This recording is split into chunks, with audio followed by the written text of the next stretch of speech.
Sveiki, mėly žiūrovai, esame Anykščių rajone, atėjo pavasaris, ilgai lauktas ir pagaliau pradėjome Agromaž Fox diskinio skutiko demonstracinį turą.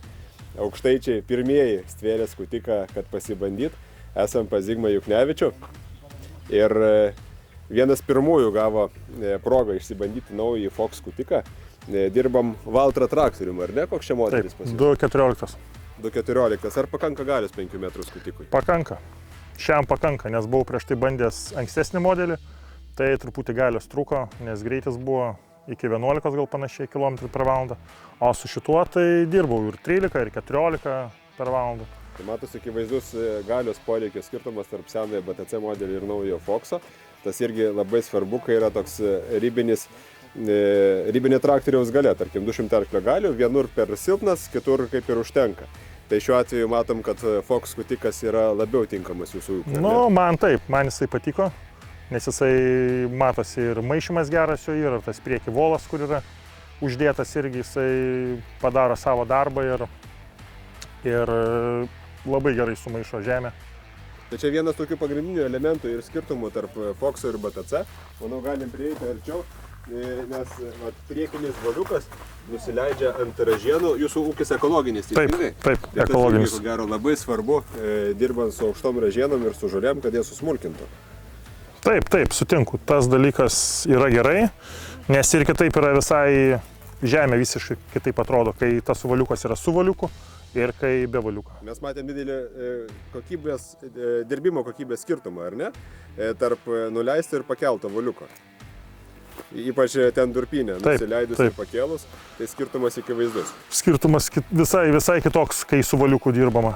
Na ir turbūt dar kartą pasikartosiu, esminis skirtumas tarp BTC ir Fox skutikų yra hidraulinis diskų reguliavimas, kai galime betarpiškai kaitalioti disko atakos kampą priklausomai nuo žemės tipo. Nereikia jau persisyti priekį ir galą, tai turime labai paprastą skutiko reguliavimą, teisingai? Taip. Galima iš kabinos reguliuoti, vien tik tai susireguliavus padargą ir vien tik tai diskus, arba juos įleisti, arba juos pakelti aukščiau, o visa mašina važiuoja tolygiai. Tai čia yra pagrindinis privalumas, ypač kai turime netolygios dirvos laukus, tuomet galime betarpiškai pasireguliuoti ir nereikia operatoriui išlipti iš traktoriaus, kad sureguliuoti priekinius ratus priklausomai galiniam volui. Tas yra labai patogu. Ar pasijautė skirtumas dėl kompaktiškesnės rėmo konstrukcijos, nes matom, kad arčiau diskų yra ir volų šoninės dalis, ir galinis volas yra arčiau važiuoklės.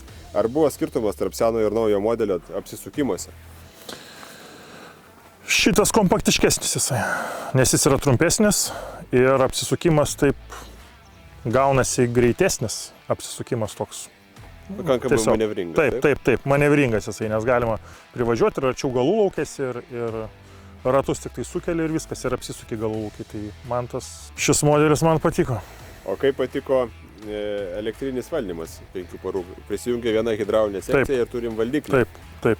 Tas dalykas patogus, nes viskas valdosi nuo to pačio mygtuko, pasirenki, ką nori valdyti, ką nori kilotą, ratai, ar diskai, ar volas ir su ta pačia pora valdai ir viskas padargas kilojasi arba nusileidžia, ratai pasikelia. Tai patogus dalykas. Gerai. Nereikia ten painiotis. Zigmai, norėčiau padėkoti už tai, kad sutikot pasibandyti skutiką savo ūkyje. Tikiuosi, kad pateisino jūsų lūkesčius ir linkiu, kad toks skutikas atsirastų jūsų ūkyje. Na, tikiuosi, kad įsigysiu. Dėkui. Ačiū. Iki.